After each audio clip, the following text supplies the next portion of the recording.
All right, so let us begin with our Gospel of Sri Ramakrishna reading.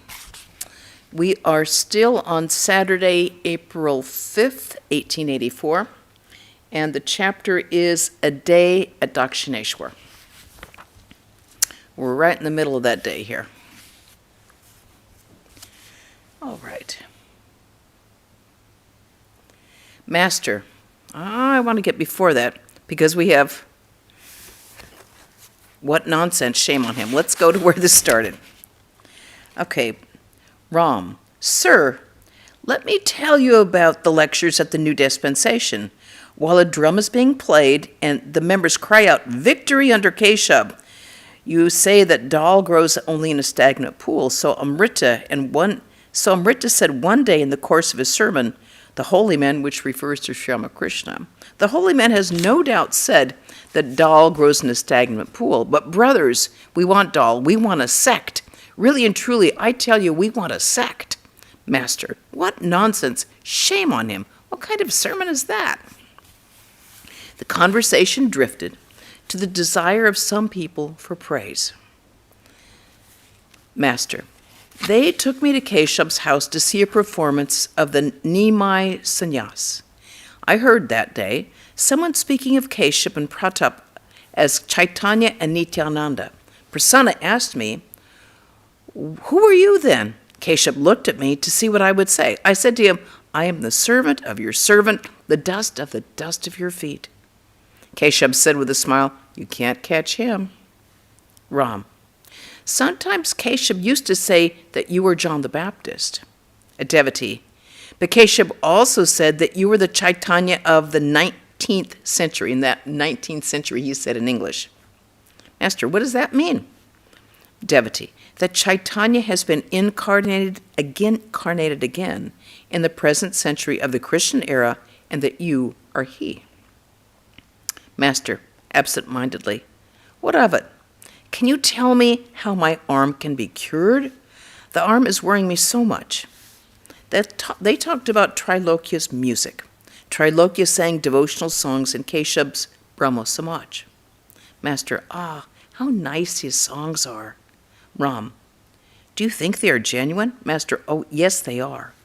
Otherwise, why should I be so drawn to them? Ram, he has composed his songs by borrowing your ideas. While conducting the service, Keshav Sen described your feelings and realizations, and Trilokya Babu composed songs accordingly. Take this song, for instance. There is an overflow of joy in the marketplace of love. See how the Lord sports with his own in the ecstasy of bliss. He saw you enjoying divine bliss in the company of devotees and wrote songs like this.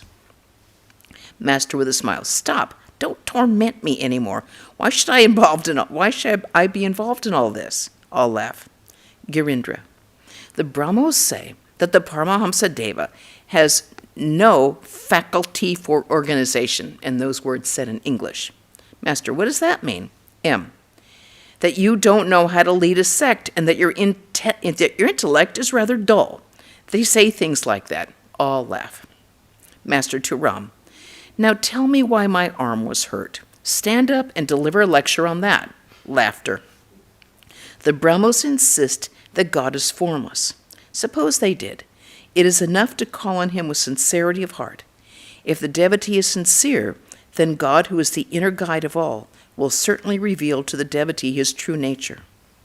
But it is not good to say that what we ourselves think of God is the only truth, and what others think is false. That because we think of God as formless, therefore he is formless and cannot have any form. That because we think of God as having form, therefore he has form and cannot be formless. Can man really fathom God's nature? This kind of friction exists between the Vaishnavas and the Shaktas. The Vaishnavas say, my Keshava is the only savior, whereas the Shakta insists, my Bhagavati is the only savior. Once I took Vaishnavacharan to see Mathur Babu. Now, Vaishnavacharan was a very learned Vaishnava and an orthodox devotee of his sect. Mathur, on the other hand, was a devotee of the Divine Mother. They were engaged in a friendly discussion when suddenly Vaishnavacharan said, Keshava is the only savior. No sooner did Mathur hear this than his face became red with anger, and he blurted out, "You rascal!" I'll laugh. He was a Shakta. Wasn't it natural for him to say that? I gave Vaishnavacharan a nudge. I see people who talk about religion constantly quarreling with one another. Hindus, Muslims, Brahmos, Shaktas, Vaishnavas, Shaivas, all quarrel with one another. They haven't the intelligence to understand that he who is called Krishna is also Shiva and the primal Shakti, and that it is he, again, who is called Jesus and Allah. There is only one Rama, and he has 1,000 names. Truth is one, only it is called by various names. All people are seeking the same truth. The only variance is due to climate, temperament, and name. A lake has many ghats. From one ghat, the Hindu takes water in jars and call it jol. From another ghat, the Muslims take water in leather bags and call it pani. From a third, the Christians take the same thing and call it water. All laugh. Suppose someone says that a thing is not jol, but pani, and that it is not pani, but water, or that it is not water, but jol. It would indeed be ridiculous. But this very thing is at the root of the friction among sects, this misunderstandings and quarrels. This is why people injure and kill one another and shed blood in the name of religion. But this is not good. Everyone is going towards God. They will all realize him if they have sincerity and longing of heart. To M. This is for you. All scriptures, the Vedas, the Puranas, the Tantras, seek him alone and no one else. That only that one Satchidananda, that which is called Satchidananda Brahman in the Vedas, is called Satchidananda Shiva in the Tantra. Again, it is he who alone who is called Satchidananda Krishna in the Puranas. The master was told that now and then Ram cooked his own food at home. Master to M. Do you too cook your own meals? M. No, sir. Master, you may try it. With your meals, take a little clarified butter made from cow's milk, that's ghee. That will purify your body and mind. A long conversation ensued about Ram's household affairs. Ram's father was a devout Vaishnava and worshipped Krishna daily at home. He had married a second time when Ram was quite young. Both the father and the stepmother lived with Ram at Ram's house. But Ram was never happy with his stepmother, and this sometimes created a misunderstanding between himself and his father. They were talking about this when Ram said, "My father has gone to the dogs." Master to the devotees. Did you hear that? The father has gone to the dogs and the son is all right. Ram. There is no peace when my stepmother comes home. There is always some trouble or other. Our family is about to break up, so I say, let her live with her father. Girindra to Ram. Why don't you two keep your wife at her father's house? Laughter. Master smiling. Are husband and wife like earthen pots or jars that you may keep the pot in one place and the lid in another? Shiva in one place and Shakti in another? Ram. Sir, we are quite happy, but when she comes home, the family is broken up. If such is the case, Master, then build them a separate home. That will be a different thing. You will defray their monthly expenses. How worthy of worship one's parents are. Rakal asked me if he could take the food left on his father's plate. What do you mean? I said. What have you become that you cannot? But it is also true that good people won't give anyone, even a dog, the food from their plates. Sorry. Girindra. Sir, suppose one's parents are guilty of a terrible crime, a heinous sin. Master. What if they are? You must not renounce your mother even if she commits adultery. The woman guru of a certain family became corrupt. The members of the family said that they would like to make the son of the guru their spiritual guide. But I said, how is that? Will you accept the shoot and not the yam? Suppose she is corrupt. Still, you must regard her as your ishta. Though my guru visits the tavern, still to me, he is the holy Nityananda. Are father and mother mere trifles? No spiritual practice will bear fruit unless they are pleased. Chaitanya was intoxicated with the love of God still before taking to monastic life. For how many days did he try to persuade his mother to give him her permission to become a monk? He said to her, "Mother, don't worry, I shall visit you every now and then." To M reproachfully, "And let me say this to you, your father and mother brought you up. You yourself are the father of several children. Yet you have left home with your wife. You have cheated your parents. You have come away with your wife and children, and you feel you have become a holy man. Your father doesn't need any money from you. Otherwise, I should have cried, 'Shame on you.'" Everybody in the room became grave and remained silent. Master: "A man has certain debts to pay. His debts to the gods and to the rishis, and his debts to his mother, father, and wife. He cannot achieve anything without paying the debt he owes to his parents. A man is indebted to his wife as well. Harish had renounced his wife and is living here. If he had left her unprovided for, then I should have called him an abominable wretch. After attaining knowledge, you will regard that very wife as the manifestation of the Divine Mother herself. It is written in the Chandi, the goddess dwells in all beings as mother. It is she who has become your mother. All women you see are only she, the Divine Mother. That is why I cannot rebuke even Brinde, the maidservant. There are people who spout verses from the scriptures and talk big, but in their conduct they are quite different. Ram Prasanna is constantly busy procuring opium and milk for the Hatha Yogi. He says that Manu enjoins it upon man to serve the sadhu. But his old mother hasn't enough to eat. She walks to the market to buy her own groceries. It makes me very angry. But here you have to consider another thing. When a man is intoxicated with ecstatic love of God, then who is the father and who is the mother and who is the wife? His love of God is so intense that he has become mad with it. Then he has no duty to perform. He is free from all debts. What is this divine intoxication? In this state, a man forgets the world. He also forgets his own body, which is so dear to all. Chaitanya had this intoxication. He plunged into the ocean, not knowing that it was the ocean.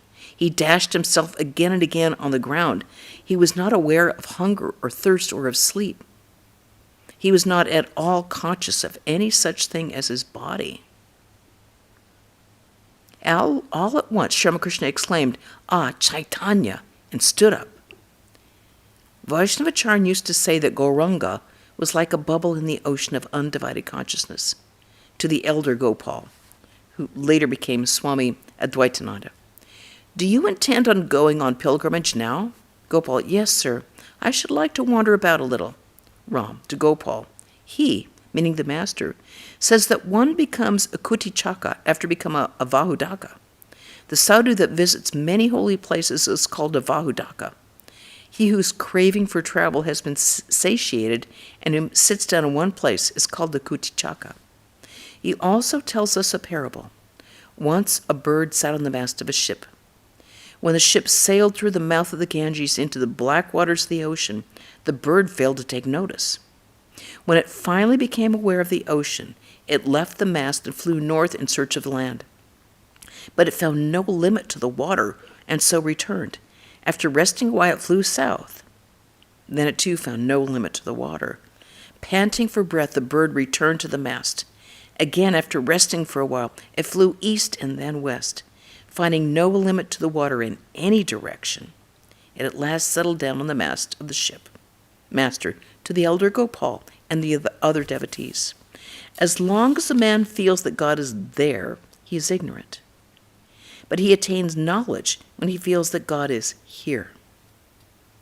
A man wanted to smoke. He went to a neighbor's house to light his charcoal. It was the dead of night, and the household was asleep. After he knocked a great deal, someone came down to open the door.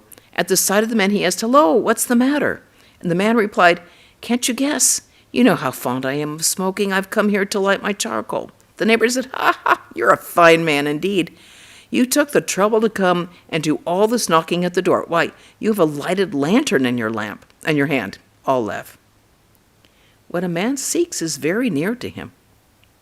Still he wanders about from place to place. Ram: Sir, I now realize why a guru asked some of his disciples to visit the 4 principal holy places of the country. Once having wandered about, the disciple discovers that it's the same here as there. Then he returns to the guru. All this wandering is only to create faith in the guru's words. After this conversation had come to an end, Sri Ramakrishna extolled Ram's virtues. Master, to the devotees: how many fine qualities Ram possesses. How many devotees he serves and looks after. To Ram: Adhar told me that you showed him great kindness. Adhar, a beloved householder disciple of the Master, had recently arranged some religious music at his house. The Master and many devotees had been present, but Adhar had forgotten to invite Ram, who was a very proud man, and he complained about it to his friends. So Adhar had gone to Ram's house to express his regret about the mistake. Ram: It wasn't really Adhar's mistake. I've come to know it was Rakal was to blame. Rakal was given charge. Master, you mustn't find fault with Rakal. He's a mere child. Even now you can bring his mother's milk out by squeezing his throat. Ram: Sir, why should you speak that way? It was such an occasion. Master, interrupting: Adhar simply didn't remember to invite you. He's absent-minded. The other day he went with me to Jadu Malik's house. As we took our leave, I said to him, You haven't offered anything to the goddess in the chapel. Sir, he said, I didn't know one should. To Ram: Suppose he didn't invite you to his house. Why such a fuss about going to a place where the Lord's name is being sung? One may go unasked to participate in religious music. One doesn't have to be invited. And that is the end of this chapter. So, any comment or questions about any of this? Anybody have any things to suggest or say? All right, then. Well, let us go on to Advice to an Actor. Saturday, May 24th, 1884. Sri Ramakrishna was sitting on the small couch of his room. Rakal, M., and several other devotees were present. A special worship of Kali had been performed in the temple the previous night. Oh, wow, here we go. Oh, but that must have been Falaharni Kali Puja, because if it's May, it's going to be the springtime and not the fall. In connection with the worship, a theatrical performance of the Vidya Sundar had been staged in the Nat Mandir. The Master had watched a part of it that morning. The actors came to his room to pay him their respects. The Master, in a happy mood, became engaged in conversation with a fair-complexioned young man who had taken the part of Vidya and played his part very well. Master to the actor: Your acting was very good. If a person excels in singing, music, dancing, or any other art, he can quickly realize God, provided he strives sincerely.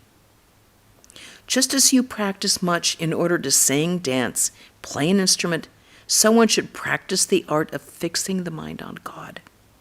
One should practice regularly such disciplines as worship, japa, and meditation. Are you married? Any children? Actor: Yes, sir. I had a girl who died. Another child has been born. Master: a death and a birth, and all so quickly. And you are so young. There's a saying, my husband died just after our marriage. There are so many nights for me to weep. You are no doubt realizing the nature of worldly happiness. The world is like a hog plum. The hog plum has only pit and skin, and after you eat it, you suffer from colic. You are an actor in the theater. That's fine. But it is a very painful profession. You are young now, so you have a full round face. Afterwards, there will be hollows in your cheek. Almost all actors become like that. They get hollow cheeks and big bellies. Laughter. You are an actor in the theater. Why did I stay to watch your performance? I found the rhythm, the music, and the melody all correct. Then the Divine Mother showed me that it was God alone who acted in the performance of the roles of the players. Actor: Sir, what is the difference between lust and desire? Master: Lust is the root of the tree. and desires are the branches and the twigs. One cannot completely get rid of the 6 passions, lust, anger, greed, and the like. Therefore, one should direct them to God. If you must have desire and greed, then you should desire love of God and be greedy to attain Him. If you must be conceited and egotistic, then feel conceited and egotistic, thinking that you are a servant of God, a child of God. A man cannot see God unless he gives his whole mind to Him. The mind is wasted on lust and greed. Take your own case. You have children and are occupied with the theater. The mind cannot be united with God on account of these different activities. As long as there is bhoga, that is enjoyment, there will be less of yoga. Furthermore, bhoga begets suffering. It is said in the Bhagavata that the Avadhuta chose a kite as one of his 24 gurus. The kite had a fish in its beak, and so it was surrounded by 1,000 crows. Whichever way it flew with a fish, the crows pursued it, crying, caw, caw. When all of a sudden the fish dropped from the fish from its beak, the crows flew after the fish, leaving the kite alone. The fish is the object of enjoyment. The crows are worries and anxiety. Worries and anxiety are inevitable with enjoyment. No sooner does one give up enjoyment than one finds peace. What is more, money itself becomes a source of trouble. Brothers may live happily, but they get into trouble when the property is divided. Dogs lick one another's bodies. They're perfectly friendly, but when the householder throws a little food, they get into a scrap. Come here now and then, pointing to him and the others. They come here on Sundays and other holidays. Actor. We have holidays for 3 months during the rainy and the harvest seasons. It's our good fortune to be able to see you. On our way to Dakshineshwari, we heard of 2 persons, you and Gananarva. Let me see if I said that right. Gyanarnava, yes. Master, be on friendly terms with your brothers. It looks well. You must have noticed in your theatrical performance that if the 4 singers sing each in a different way, the play is spoiled. Actor, yes, sir. Many birds are trapped in a net. If they all fly together and drag the net in one direction, then many of them may be saved. But that doesn't happen if they try to fly off in different directions. One also sees in a theatrical performance a person keeping a pitcher of water in his head and at the same time dancing about. Master, live in the world, but keep the pitcher steady on your head. That is to say, keep the mind firmly on God. I once said to the sepoys from the barracks, do your duty in the world, but remember that the pestle of death will sometimes smash your hand. Be alert about it. In Kamarpukur, I've seen women of carpenter families making flattened rice with husking machines. One woman kicks the end of the wooden beam, and the other woman, while nursing her baby, runs the paddy in the mortar dug in the earth. The second woman is always alert lest the pestle of the machine should fall in her hand. With one hand, she fries the soaked patty in the pan. Besides, she's talking with the customer. She says, you owe us so much money. Please pay it before you go. Likewise, do all your different duties in the world, fixing your mind on God. But practice is necessary. One should be one should be alert. Only in this way can one safeguard both God and the world. Actor, sir, what is the proof that the soul is separate from the body? Master, proof? God can be seen. By practicing spiritual discipline, one sees God through His grace. The rishis directly realize the self. One cannot know the truth about God through science. Science gives us information only about things perceived by the senses. For example, this material mixed with that material gives such and such as a result, and that material mixed with this material gives such and such a result. For this reason, a man cannot comprehend spiritual things with his ordinary intelligence. To understand them, he must live in the company of holy people. You learn to feel the pulse by living with a physician. Actor, yes, sir. Now I understand. Master, You must practice tapasya, that is, spiritual practices, spiritual disciplines. Only then can you attain the goal. It will avail you nothing if you learn the texts of the scriptures by heart. You cannot become intoxicated by merely saying siddhi over and over. You must swallow some. One cannot explain the vision of God to others. One cannot explain conjugal happiness to a child 5 years old. Actor. How does one realize the Atman? Just then, Rakhal was about to take his meal in the master's room. He hesitated at the sight of so many people. During those days, the master looked on Rakhal as Gopala and himself as Mother Jashoda. Master to Rakhal, why don't you eat? Let people stand aside if you wish it, to a devotee. Keep some ice from Rakhal, to Rakhal. Do you intend to go to Van Hooghly? Don't go in the sun. Rakhal sat down for his meal.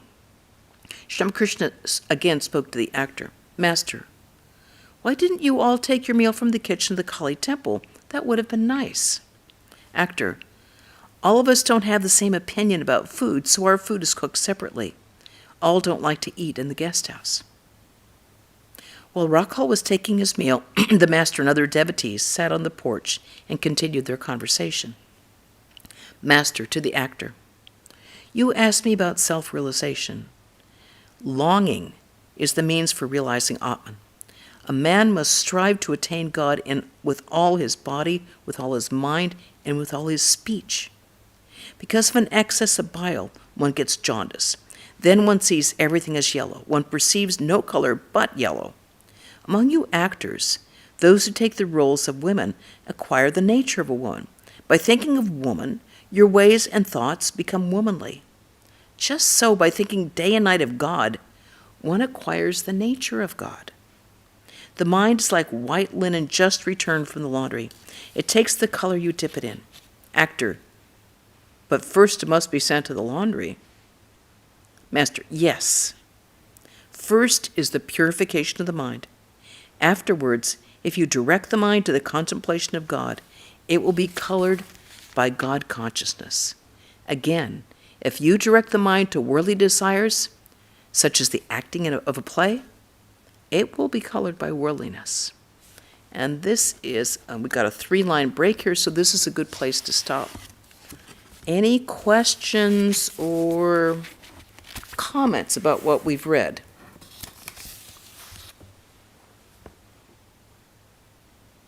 Any words from wisdom from Devi Prana here? No, it was beautiful reading. Yeah, you know, so many, we've read this so many times, and sometimes things just strike you as like, oh yeah, that's really good, really important. Yeah. Okay. If one is disabled, Elizabeth, I'm trying to read your thing here. If one is disabled, what is our debt to our parents? Is that the correct thing that I'm reading? If one is disabled and one really can't physically fulfill one's duties to one's parents, you do what is appropriate for time, place, and circumstances, Holy Mother used to say all the time, which is staying in touch with your parents, being kind to them, seeing if there's anything that they need or want apart from you, just staying in touch, letting them know that you're okay, that you love them, that you appreciate them, that you're grateful for what they've done for you, and at least you can pray for them. At least you can do that. The older one gets, the more profoundly grateful one becomes to one's parents. And you see how much they did for you, and you sort of took it for granted at the time, and then you realize the amount of unselfishness that it took to raise a child and spend that much time giving that kind of love and care, which put the children way ahead of themselves.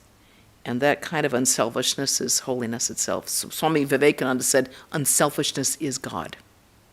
So prayer and kindness, love, all of that goes a long way. John, was that a question with your fingers? Well, yeah, I don't know that I want to. Some things, of course, are very hard to love. I'm glad you said the part about praying for them. That's about all I could do for either of mine. I think prayer goes a long way, and it develops a relationship even if they're not here. There was a public figure that I had such a hard time with, and just I think about that person, I get like annoyed. Then I started praying and offering flowers. It's like, and after a while, I felt like, oh, it's like you develop a warmth for a person that you pray for because you build a relationship. And whether that person is alive or not, it really doesn't matter. But it does build a relationship, and it's a truly powerful way of connection, both with the divine and with our own spiritual nature and with that person. It definitely helps that person. Thank you. Any other things to bring up? Okay, well, tomorrow we will have a lecture right here. Krishna Prana will be speaking on Who is My Mother? That's a great topic. And then tomorrow night in Hollywood, they'll be celebrating Kali Puja. I think the puja starts at 10, but I wouldn't be surprised if Swami Sarvadevananda starts it a little bit early. So that will be a big, grand occasion. Come if you can to Los Angeles. Otherwise, I'm sure it'll be on Zoom and YouTube. That might be easier to find parking that way. And let's see, next Wednesday we'll be having a reading of Swami Akhandananda. And a week from today, we will again have another reading from the Gospel of Sri Ramakrishna. Okay, well, everyone have a blessed Kali Puja Diwali this tomorrow. And don't forget the Krishna Prana's lecture here, and we can close with a chant. Om Shanti Shanti Shanti Hari Om Tat Sat Sri Ramakrishna Arpanamastu. Thanks everybody for attending, both in person and out there. Thank you.